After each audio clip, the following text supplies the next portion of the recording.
Here. Steve Bishop, Here. Dick Peterson, Here. Larry Wall, Here. and Joe DeBonzo. Yep. All three people who aren't here did message to let me know. And we did have a resignation. Yep. Okay. Item 2, approved minutes of the August 2022 meeting. Make a motion to approve the minutes. Second. All in favor? Opposed?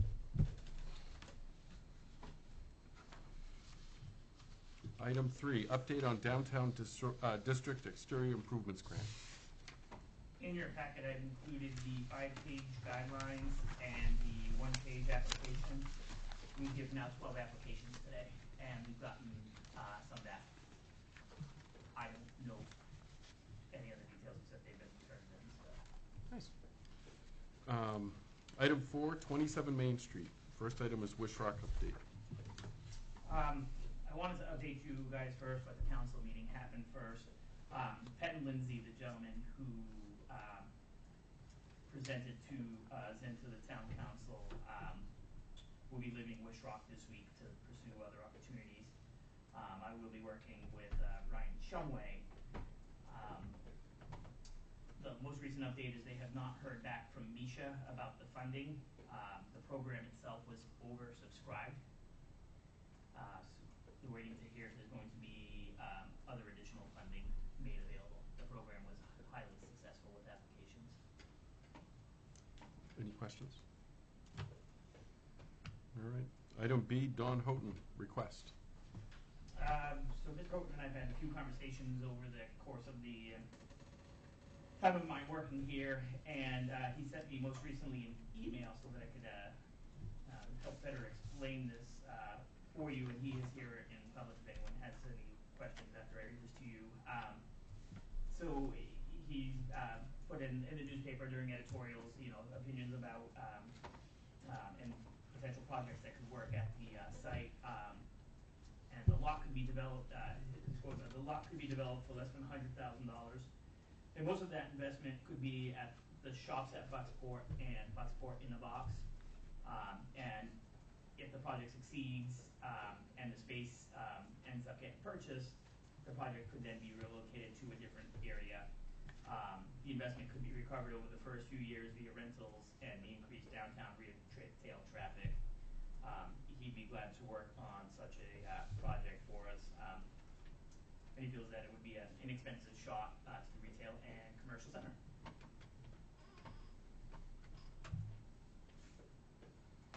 I don't know if anyone has any questions for Don or anything. We haven't pursued it here.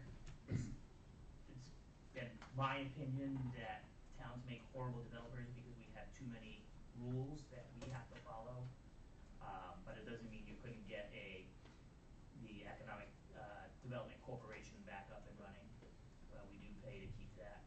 It's inactive the last time, and to the best of my recollection, the only time it was used was for the Gardner Commons project.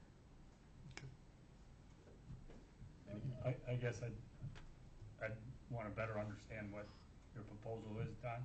Sure. Do you want me to speak up? Yeah, if you could, please.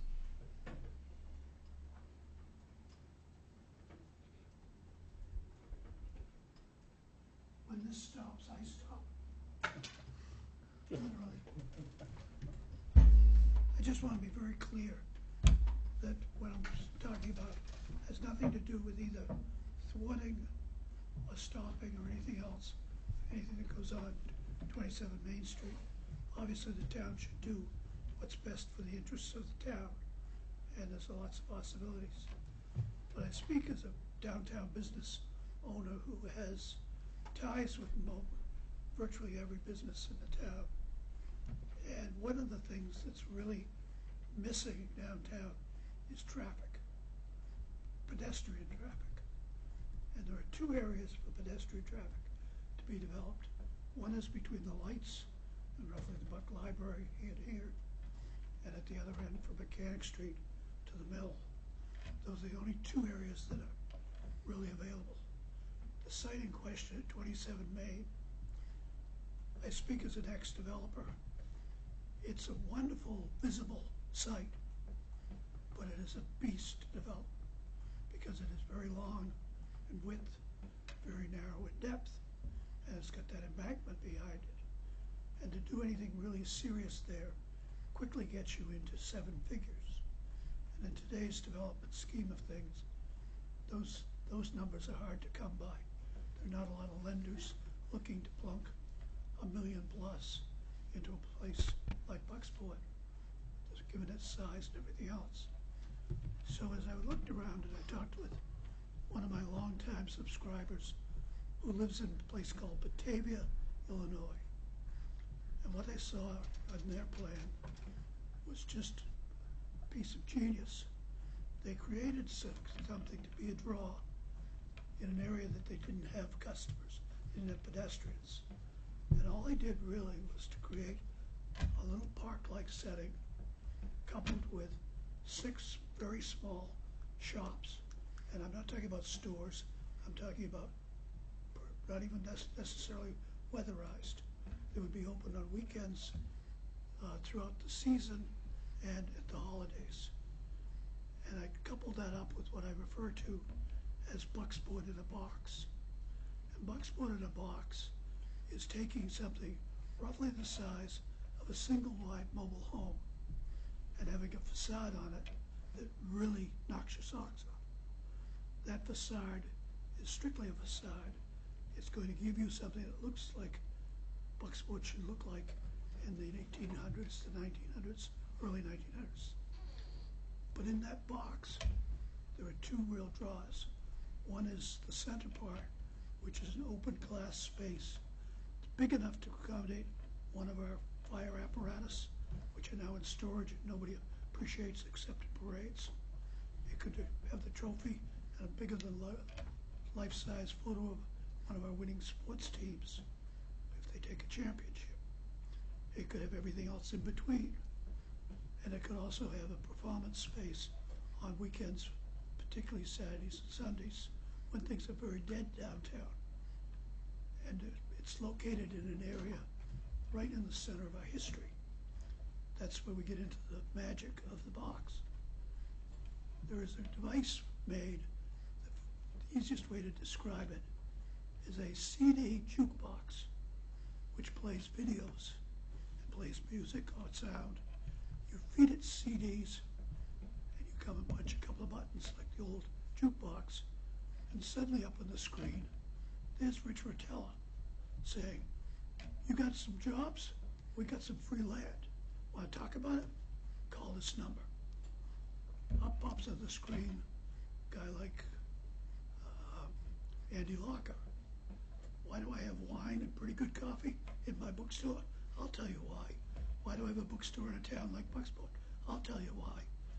In 60 to 90 seconds, you can see an awful lot of Bucksport. Maybe you didn't know we had a paper-making museum in the works. Well, you pop that one in, says, just follow the road. It's half a mile down the road. Look to your left, there it is. It's open weekends.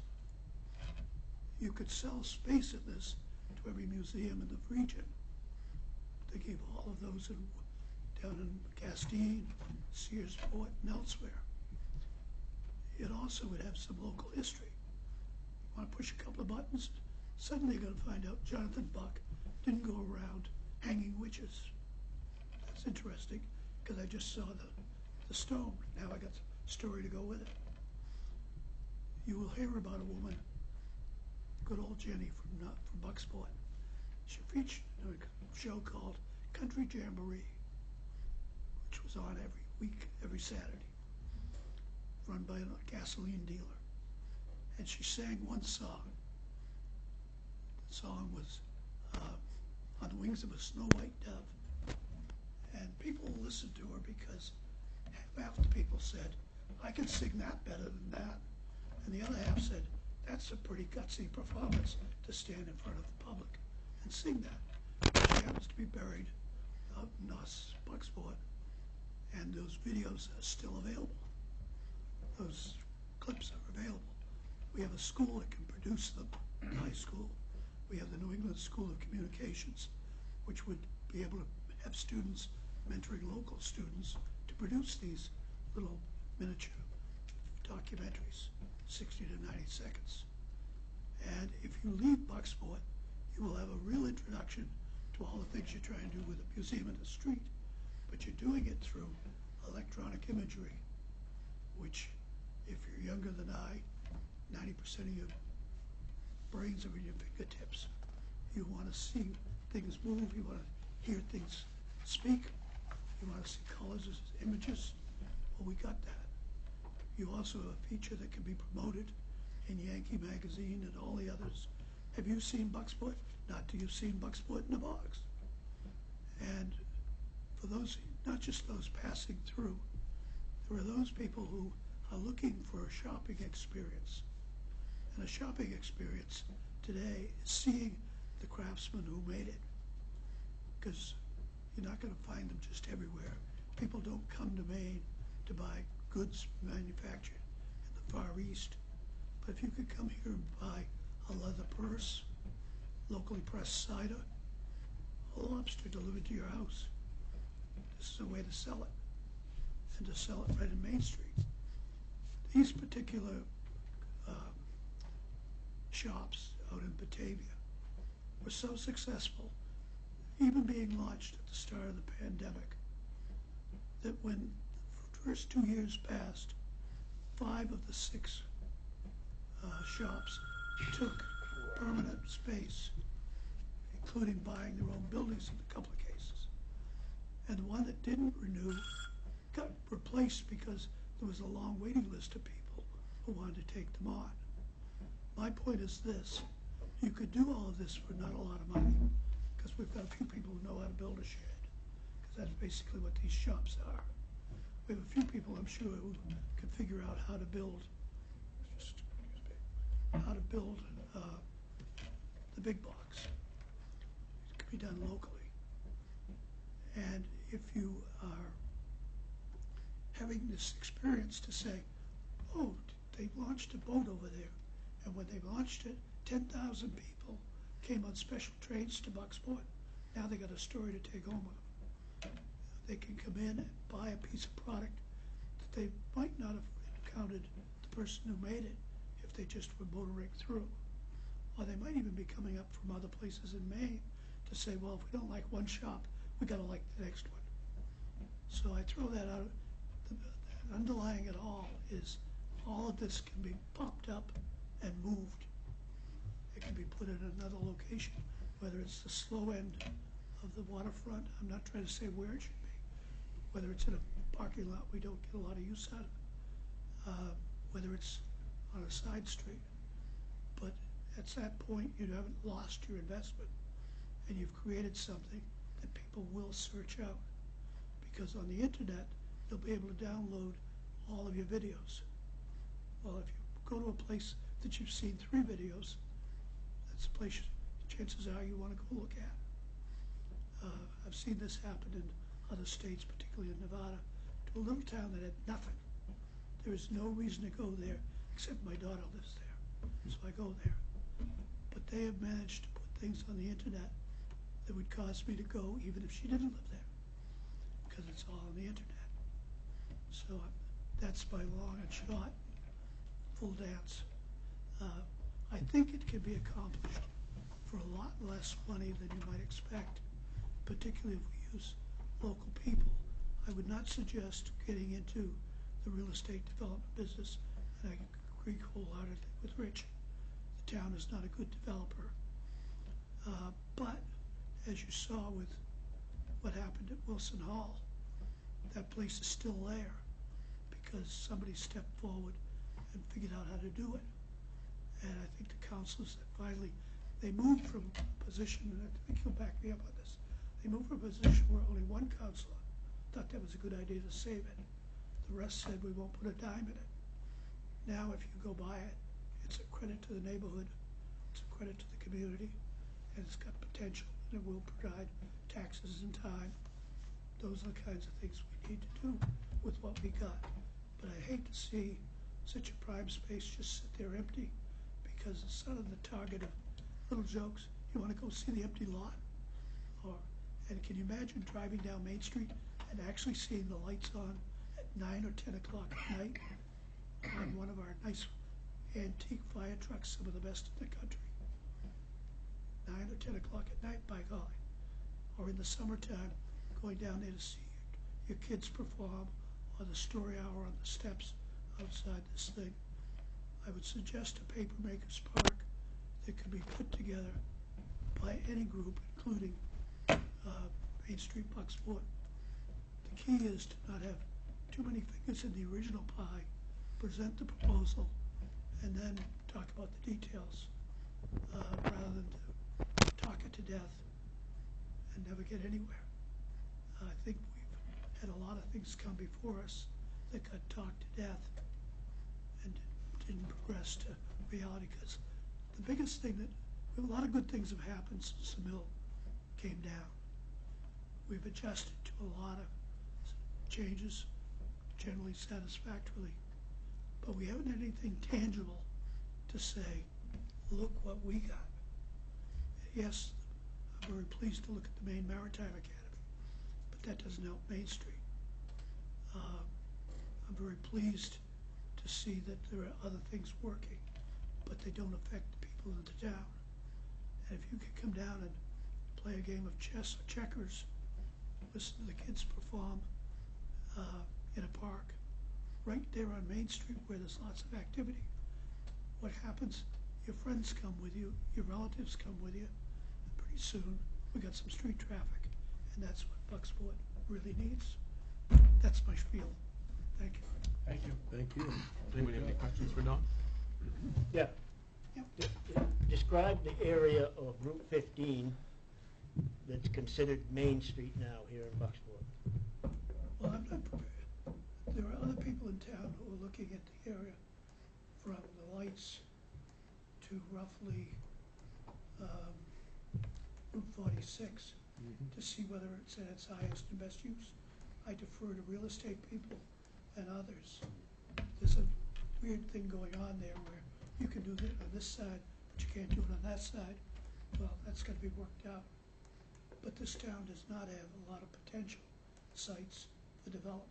That's why the empty motel just stands there and makes it very depressing, like an empty lot. I understand that, but at the present time, I believe that Main Bucksport, Main Street is referred Main to Street as to me the is area. the lights to the mill gates. And we have not done much with the area from Mechanic Street to the mill gates. The sidewalks are really not good sidewalks for that distance on either side of the road.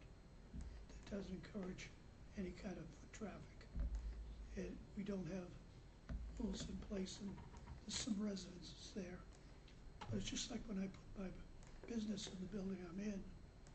That building, if I pulled it across the street of McDonald Street, I would have had to go before the planning board, and I would have had to get a dispensation for commercial use of the space. I ended up taking a building that already had been used for business and residential. Well, I think the pressures are going to be there to take it further on. It's just like there's nothing in the laws, in the regulations, that provides for any space. If Sawyer's ever decided to move, there's no place in Bucksport they can move it to. A business has been there for 65 years, and a business that a lot of people have supported, and just we have to look at some more options, just like Franklin Street. And I'm not saying everything needs to be commercial, just saying you have so few opportunities. We need to look at each one real careful, because whatever you do, as you know from real estate, it's going to be there for 50 or 60 or more years, and it's not going to change, and we're going to be stuck with it. Right here in this chamber, and at most committee meetings that I attend, from that bridge on out through to the Orland line is referred to as Route 1. That's Route 1. They don't refer to that as Main Street. That's the way I would. They don't refer to any part of it as Main Street. However, when they went and put in the planned business park that didn't really come to full fruition, that changed the tenor of things, just as McDonald's did. And when I go this long before my time, when Harriman's operated a restaurant out there, that was a different thing, different era. Now indeed, there's much more pressure on the properties along along one, they're getting too valuable for their current uses. And I don't wanna push anybody out of, I believe in maintenance rights to do what they wanna do with their property. But, we don't have a lot of options, and we gotta look at the ones we do have. I don't know if that answered your question, I don't think it did. My question was, what is referred to in this town as Main Street in Bucksport? Well, I mean, I've been to the parades, I've been to, the commercial district here, and I had one of my readers 10 or 15 years ago send me a list of every single business. He went right down Main Street from the lights to the mill. And he gave me every business in every building all the way down. There were 5 cab stands. 5, because people didn't have a car, let alone 2. There were 5 barber shops. There were 4 or 5 places to buy groceries. That era's gone. And we need to come up with something that's more in keeping with what can happen in a small, friendly community. Build on that more than we can build on beating off the box stores or people who can buy. I had this conversation today with a local business person. He buys wholesale what another company is able to sell their products for retail. Well, your days are numbered. Virtually all of our businesses are changing, right on up, including the funeral home. That's not the same business it was 5 years ago. No. Post-COVID, funeral homes across the country have changed. They're now doing a lot less volume and a lot less type, more cremations. But everything's changing, and that's understandable. What we need to do is come up with things that people want, need, and get an experience out of. Because if there are 2 things we're really selling, or maybe 3, in Bucksport. One is the friendliness in various ways of people to generally try to help somebody out, try to get something done. I used to kid that you could take a jar and start at one end of Main Street and say it's for the kids. But before you got to my place, you have to get a bigger jar, because that's the way it is. There are people also who are seeking security. Well, not that we don't have crime and we don't have problems, but when the local paper puts a story in the paper to tell you UPS man attacked by flock of chickens, that's the headline. I think that's a pretty safe place. I would feature our police and fire department right on the front of anything we put out to say, you're in a good community. These people know their stuff. You'll get faster service here from the ambulance than you will in bigger cities. It goes on from there to say, when you compare our house prices, even with the surge and the backing off and the ebb and the flow of real estate, we are still a bargain when compared to the urban centers and the suburbs of those places. We are the place people want to go to, even despite our winters. Why would somebody spend $2,000 a night to sleep in a cabin to overlook the bay while we get it for free? Let's share a little of this. There are people who are lusting after what we've already got, but we got to explain it's out there. And in the paper we've held for about time spent on fancy marketing, schmarketing. Frankly, that isn't what's going to do the job of Bucksport, in my view. I'm speaking personally now. Logos are not going to bring me anywhere. They're not going to bring my business anywhere. But if I have a problem, and tonight, for example, I need a ride home and I think I've got it. I haven't even asked him yet, but I need a ride back. I think I got it. Well, that's not a bad deal. I could be dropped off and say, sure you got a ride home. I said, I'll have one. You know, that's what we need to get across, not just to people that are passing through, but to people we want to locate. We have in our goals set to get, I forget the numbers, but 100 people in so many years to grow our population. Yeah, I think it was 100 a year in that. Whatever it is.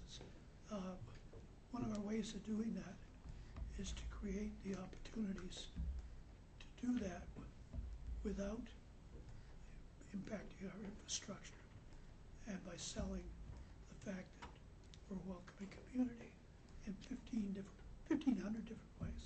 Yep. Actually 5,000, we gotta count the people. So, Well, thank you, Don. okay. Next item. Just one follow-up on Yeah, go that. Rich, you mentioned, I didn't catch the term that was used regarding Commons. The Bucksport Development Corporation. Could you dig up some information about how that was structured and distributed to the committee? I can do that. Thank you. I will mention on 27 Main Street, it did come up at the town council meeting about, it was Councilor Morrison who had mentioned that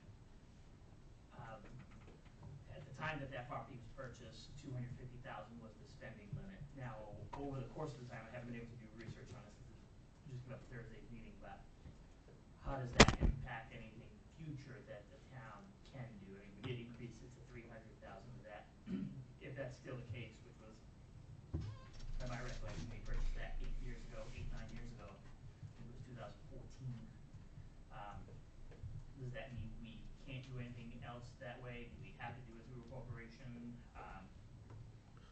Or where do we stand? I mean, as far as the maintenance and upkeep on it?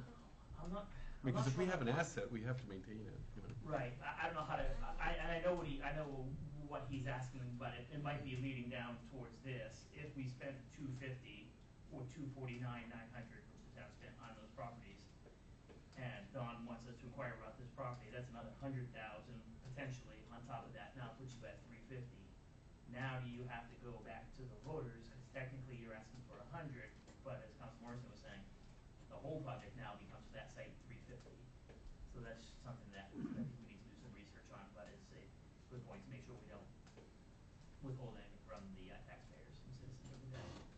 What are you saying, Rich, that those properties were, that 27 Main was purchased for $250? Yeah, the town purchased the 4 buildings and the one on Federal Street for $249,000 to keep it under the $250,000, so it didn't have to go to vote. It was purchased from the estate. The building that you had, wasn't that part of that? Oh, is that part of it too? Yeah, that was. So, yeah. Yeah. So I don't, you got prorate, and do you include maintenance? And I tend to agree with Councilor Eastman that you have to have maintenance, either that or that place would be overgrown and Right. unsightly. But I will say, I had another developer come up this past Friday, and again, it's the same thing. Developers are looking, they say, based off of what you're looking for, the cost per square foot to build a project like that right now is in the range of $230 to $250, which means you'd have to charge accordingly with rents, roughly $1,600 to $2,000 in rents, just so that at some point you have a break even. And I'm gonna get some figures for the committee. I hope to have them for the next meeting in October, that really illustrates and breaks down, due to where we are in the country at this time, costs, cost of living, trying to do business without getting government subsidies, how that really has an impact on that lot and what you really can do. Remember, there were 4 properties on that lot when it came down. How many apartments did that add up to? I don't know the total number of units. I know there was one that had the Black Sheep Tavern, and then there were apartments up above. Then there was 2 closer to the roadside, and then 1 out back. I want to say in the neighborhood of 25 or 30, if I remember right. And there was probably Apartments? 300 people living there, so. In Yeah. each lot? Yes, you would know. Yes. All right. Wow. Anything else on that? No. Item 5 is Ghostport. Ghostport is coming back. The date is October 29th, and it's tentatively going to be scheduled from 10 to 4. town is going to partner with the folks of Gosport. Gosport used to be an event by the Chamber of Commerce that Leslie Wambacher had taken over. You might remember last year when Terry Doty and Bucksport Bay Business Coalition did it, they did it as Rules Sport. It's going back to Gosport. Again, the town will be the fiscal sponsor. We're looking at this point a parade and brunch with the witches and some little games with the kids and stuff. So, with the thought of it coming back bigger next year, the right thing to do is not rush and try to go all out extravagant, have this massive event when you had the last event held in 2019. It's like reinventing the wheel again. So start off low, build it back up, and really get the people clamoring for more. Who's gonna run it? I'm sorry. Who's gonna run it? Leslie has a bunch of volunteers that are going to run it. So Leslie's getting back involved with this, which is a good thing. Yeah, there's a lot of experience there and Yeah. a lot of time. Alicia's back. I was at the meeting. Alicia's gonna be involved as well? Yes. Oh, that's gonna be successful. I think we will. Yeah, no, at least they have the experience.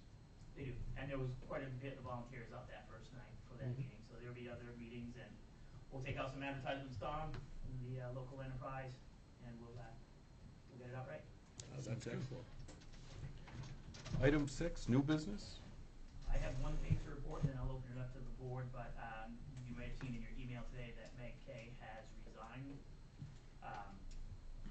What I would like to do instead of immediately fill that vacancy is one of the members on the committee who is not a counselor is running for town council. One of the counselors is not running. Thus, if that person did win, we can get down to 9, we would then have enough microphones. Having it as big as we do, we don't have enough microphones for everybody, so it makes it hard as a committee to interact.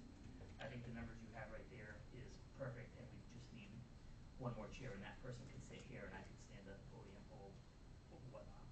Okay. Any other new business? Anyone else? Just one thing on that. We're a committee of a bunch of men and 1 woman. We need to recruit more women on this committee. Actually, you're right. With Kathy coming off the committee, we would be a bunch of men and no women. Yep. But yes, I think Yep, I would agree. that's a great point. Any other new business? Dick? How many here have pets? Pet. How many here have used paws, wings, and things? Have what? Paws, wings, and things, The business out on 46. okay? Well, I was over there because I had to make arrangements. I'm going to Florida the end of the week, going down for my dad's 90th birthday. But while I was there, they have an abandoned property in front of their property, okay? And I don't know if it's Fannie Mae or Freddie Mac, or one of them owns it. And the road, they own the road. So they can't do anything to improve their road. They feel like the town has really abandoned them in trying to help them move it forward, or do something, anything at all that could be of help. You know, I think that if there's something that the town can do, and I don't know who, I haven't got the clue. It's a slippery slope, Dick. It's always a 20 other slip. businesses. It's always a slippery slope, but you know, we help the downtown businesses. Okay, we have these grants, we have these other things. Well, they're a business too. And I just think that if somebody could send a letter to Freddie Mac or whomever, it's a safety hazard out there going up that road. Winter's coming. I can only imagine how that's gonna be. And so I just thought I would mention tonight that there's a business that needs our help somehow. I don't know how, but it needs our help. So who do you contact? Who do you say, hey, what can we do here to help them? It's been abandoned how long? Oh, that's been, since they bought the business, that house has been vacant. Okay? And they can't buy it because the bank won't sell it to them or anything. So But typically, you can improve a right-of-way. I asked that question, and I was told the only thing they can kind of do is put some dirt in the holes. They wanted to get it paved, but they can't pave it because they don't own it. So the bank won't even let them work forward on that. So I'm just saying they're in a situation with the court, and I guess it had to do with the way the Freddie Mac or Fannie Mae handled how they kick the people out of the homes when they foreclose. So I just thought I'd bring it to your attention that you have a business out there that could use some help. I don't know what the answer is to it, but if the government's in the way, somebody should be able to contact Collins, King, whatever. Well, just a little background. We've been at this on Broadway for over a year now, trying to get the government to release the interest so we can tear down a house, and we've gotten nowhere. So it's about the court system as much as anything. Well, that's good. Then you have experience at this, Mark. So you can Well, handle one this. way or another. You can handle this next one. He just knows better. I talked to Golden's office about that one on Mount Olive Heights, and they're going to work it out. Again, that was an issue of a grant. It's sort of like our grants, that if you pay it off early, this is how government grants work. If you pay the government grants off early, you have to pay the interest. Versus in banking, when you pay the note off early, that's a good thing, right? Well, in government, it's not. Because what it's there to do is to prevent you from making upgrades with governmental money and then immediately turning around and selling it. Now, I don't disagree with you. But it's not something that happens overnight. We're government. No, We know about these things. Rich. We filled in the hole before, so Yeah. to say we haven't helped is not accurate, and it's not good for our town employees who have worked over there. I'm not here to pick a fight. I'm I- here to say that the road needs improvements. So whatever the town can do, fantastic, and I don't want anybody to get defensive on it. It's just my asking some questions. Okay, Don? About a month ago, at the last, I was so frustrated at the Mount Olive Heights thing. It's been kicking around for 2 or 3 years. And we got a hold of the congressman's office and put him in contact with town manager and Rich. And I've been assured that this matter is gonna be resolved to town satisfaction by on or before November 8th. I just pulled the date out of the air. Gonna hold my breath. That was it. I'm done. Go ahead, Joe. Just as a point too, I had to have medication today, and I use the pharmacy in town. And today, in order to have my prescription refilled, I had to pay for it. The government stuff, the government employee, they no longer will cover refills unless I go to CVS. I have the same problem. So how does that hurt? I mean, talking about helping Yeah, a no. small business, Yeah. that hurts them Yep, like that. yep. Excuse me. As a point of reference, since I'm new, I have a concept, and I don't know if it will work, and it's just something to throw out there, talking about getting people in or into town, or at least the namesakes. Camden does that snowball. Why can't we do something on Silver Lake? All the different high schools, they have their rowing teams, maybe with the skulls. I'm not saying to do, but a concept where all the schools they could be competing against each other, which maybe bring people into town because the parents would want to come and blah blah blah.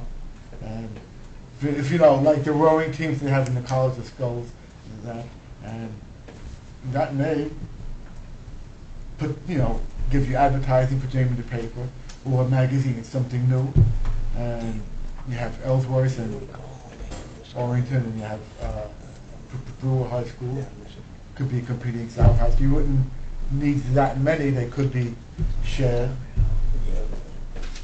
It's just a concept, I think. Also, the Sales Steam and Power Museum in Rockland teaches a sailing course there on the lake. You had 140 students this summer, ranging from 7 to 15. And they don't all live there, but I realize it's a larger town, but still. There may be something in the future.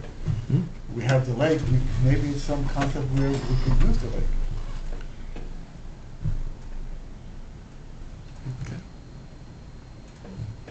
I had wanted that merry-go-round. I wrote an article years ago on that.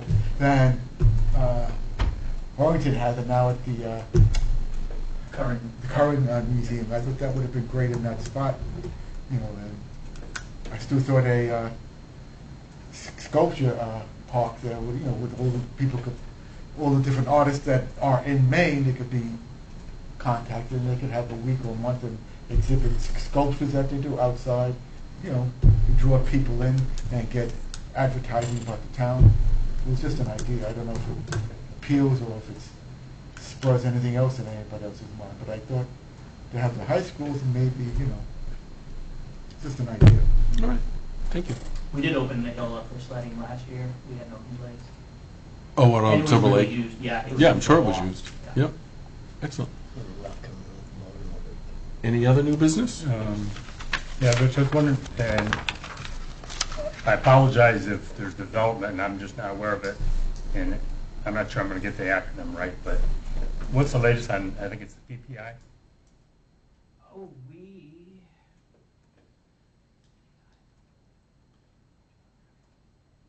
I think it's the VPI, but yeah, same It's thing. VPI, Village Partnership Initiative.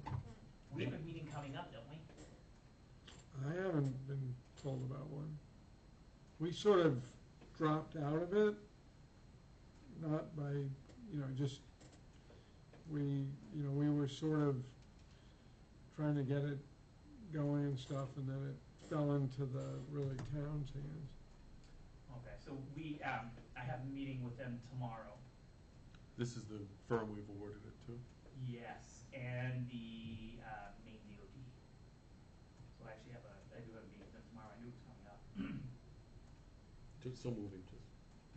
And that could help with Don's point too, in the whole Main Street area of fixing the road, fixing the parking, fixing the sidewalks, and all that good stuff. So is that a planning meeting to try to, because I know there was a couple of public meetings involved in all that, This At says least- kickoff meeting, kickoff and it's meeting. gonna be remote. Okay.